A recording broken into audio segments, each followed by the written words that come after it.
ஓம் சாந்தி 23/1/2025 காலை முரளி.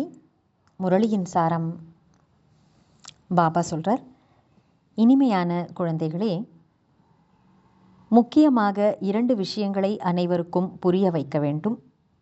1, தந்தையை நினைவு செய்யுங்கள். 2, 84 பிறவிகளின் சக்கரத்தை தெரிந்து கொள்ளுங்கள். பிறகு அனைத்து கேள்விகளும் நீங்கிவிடும். முதல் கேள்வி, ஸ்ரீ கிருஷ்ணரின் மகிமையில் பயன்படுத்தாத எந்த ஒரு சொல் தந்தையின் மகிமையில் பயன்படுத்தப்படுகின்றது? பதில், விருட்சபதி ஒரு தந்தையே ஆவார். அதாவது மரத்தின் தலைவர் ஒரு தந்தையே ஆவார். ஸ்ரீகிருஷ்ணரை விருட்சபதி என்று சொல்வது கிடையாது. தந்தையர்க்கெல்லாம் தந்தை அல்லது பதிகளுக்கெல்லாம் பதியானவர் என்று ஒரே ஒரு நிராகாரமான தந்தைதான் அழைக்கப்படுகின்றார், ஸ்ரீகிருஷ்ணர் அல்ல. இருவரின் மகிமையும் தனித்தனியாக தெளிவுபடுத்துங்கள். 2வது கேள்வி, குழந்தைகளாகிய நீங்கள் ஊர் ஊராகச் சென்று எந்த ஒரு விஷயத்தை பறைசாற்ற வேண்டும் அல்லது தண்டோரா போட வேண்டும்? பதில், மனிதரிலிருந்து தேவதையாக, நரகவாசியிலிருந்து ஸ்வர்க்கவாசியாக ஆவது எப்படி மற்றும் ஸ்தாபனையும் விநாசமும் எப்படி ஏற்படுகிறது என்பதை வந்து புரிந்து கொள்ளுங்கள் என்பதை ஊர் ஊராக சென்று தண்டோரா போடுங்கள். பாடல், நீங்கள்தான் தாயாகவும் தந்தையாகவும் இருக்கிறீர்கள். ஓம் சாந்தி. இந்த பாடலின் அடுத்த வரியாக வரக்கூடிய நீங்கள்தான் படகாக, நீங்களே படகோட்டியாக இருக்கிறீர்கள் என்ற வரிகள் தவறானவையாகும். எவ்வாறு நீங்கள்தான் பூஜைக்குரிய நிலையிலேயும் இருக்கிறீர்கள், நீங்கள்தான் பூஜாரியாக இருக்கிறீர்கள் என்று கூறுவது தவறோ அதுபோல இதுவும் தவறாக ஆகிவிடுகிறது. ஞான ஒளி உடையவர்கள் உடனே பாட்டை நிறுத்திவிடுவார்கள், ஏனெனில் இது தந்தையை நிந்திப்பதாக ஆகிவிடுகிறது. இப்போது குழந்தைகளாகிய உங்களுக்கு ஞானம் கிடைத்திருக்கிறது, மற்ற மனிதர்களிடம் இந்த ஞானம் இருப்பதில்லை. உங்களுக்கும் இப்பொழுதுதான் கிடைக்கிறது, பிறகு ஒருபொழுதும் இருக்காது. புருஷோத்தமர் ஆவதற்காக கீதையின் பகவானுடைய ஞானம் கிடைக்கிறது என்பதை மட்டுமே புரிந்திருக்கிறார்கள். ஆனால் எப்பொழுது கிடைக்கும், எப்படி கிடைக்கும் என்பதை மறந்துவிட்டனர்.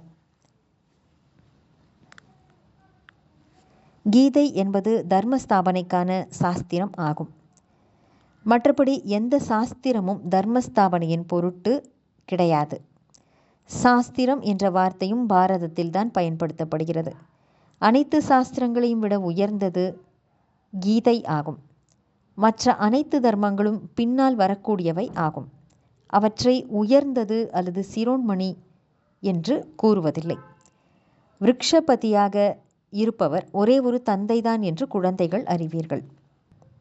அவர் பதிகளுக்கெல்லாம் பதியாகவும் தந்தையர்க்கெல்லாம் தந்தையாகவும்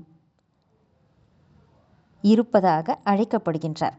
இந்த மகிமை ஒரு நிராகாரமானவருக்குத்தான் பாடப்படுகிறது. ஸ்ரீ கிருஷ்ணர் மற்றும் நிராகாரமான தந்தையின் மகிமை ஒப்பிட்டு பார்க்கப்படுகிறது. ஸ்ரீகிருஷ்ணர் புதிய உலகத்தின் இளவரசராவார். பிறகு அவர் பழைய உலகத்தில் சங்கம யுகத்தில் எப்படி ராஜ யோகத்தை கற்றுக் கொடுக்க முடியும்? நமக்கு பகவான் வந்து படிப்பு கற்பித்து கொண்டிருக்கிறார் என்பதை இப்போது குழந்தைகள் நீங்கள் புரிந்திருக்கிறீர்கள். நீங்கள் படிப்பை படித்து இவ்வாறு தேவி தேவதையாக ஆகிறீர்கள். பிறகு இந்த ஞானம் இருக்காது, மறைந்து விடுகிறது. பிறகு மாவில் உப்பு கலக்கும் அளவிற்கு சித்திரங்கள் பாதுகாப்பாக இருக்கும். உண்மையில் யாருடைய சித்திரமும் சரியானது கிடையாது. முதலில் தந்தையை பற்றிய அறிமுகம் கிடைத்துவிட்டால் இதை பகவான் புரிய வைக்கிறார் என்று நீங்கள் கூறுவீர்கள். அவர் தானாகவே புரிய வைப்பார். நீங்கள் என்ன கேள்வி கேட்பீர்கள்? முதலில் தந்தையை அறிந்து கொள்ளுங்கள். தந்தை ஆத்மாக்களை பார்த்து கூறுகின்றார், என்னை நினைவு செய்யுங்கள். இந்த 2 முக்கியமான விஷயங்களைத்தான் புரிய வைக்க வேண்டும். நீங்கள் உங்களுடைய பிறப்புகளை பற்றி அறியாமல் இருக்கிறீர்கள் என்று தந்தை கூறுகின்றார். பிராமண குழந்தைகளுக்குத்தான் கூறுகின்றார். வேறு யாராலும் இதை புரிந்து கொள்ளவும் முடியாது. கண்காட்சிகளில் எவ்வளவு கூட்டம் வருகிறது என்பதை பாருங்கள். இவ்வளவு மனிதர்கள் செல்கிறார்கள் என்றால் அவசியம் அங்கே பார்ப்பதற்கு என்னவோ இருக்கிறது என்று நினைத்து உள்ளே வந்து விடுவார்கள்.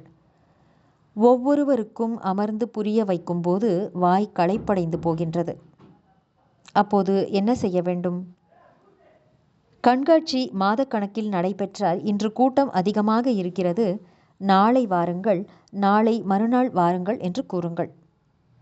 அதுவும் யாருக்கு படிப்பில் விருப்பம் உள்ளதோ, அதாவது மனிதரிலிருந்து தேவதை ஆக விரும்புகிறார்களோ அவர்களுக்கு புரிய வைக்க வேண்டும்.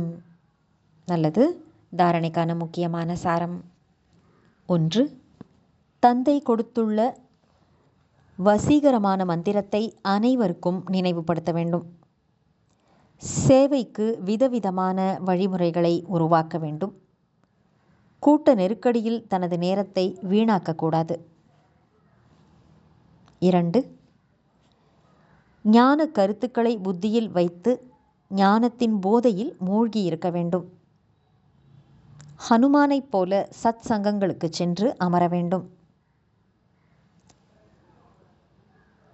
பிறகு அவர்களுக்கு சேவையும் செய்ய வேண்டும்.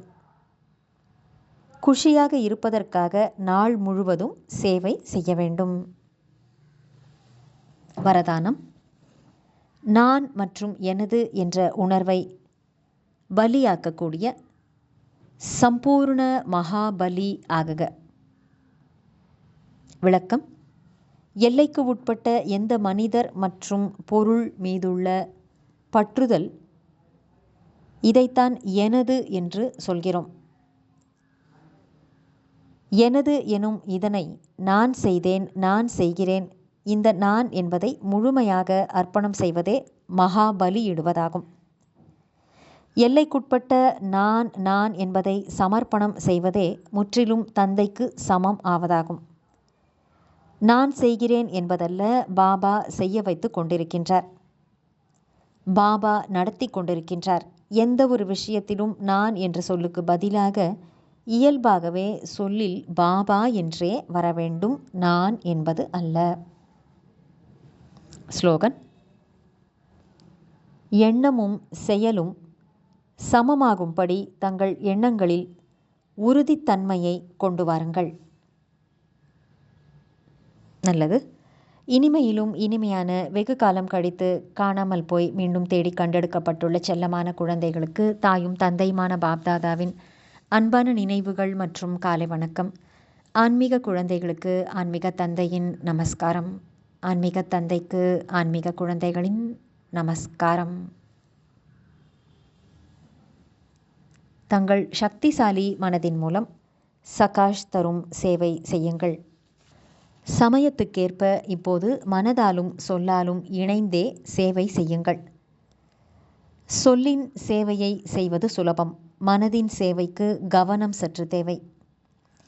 எனவே அனைத்து ஆத்மாக்களுக்காகவும் நல்ல ஆசைகள், நல்ல விருப்பங்கள் மனதில் இருக்க வேண்டும்.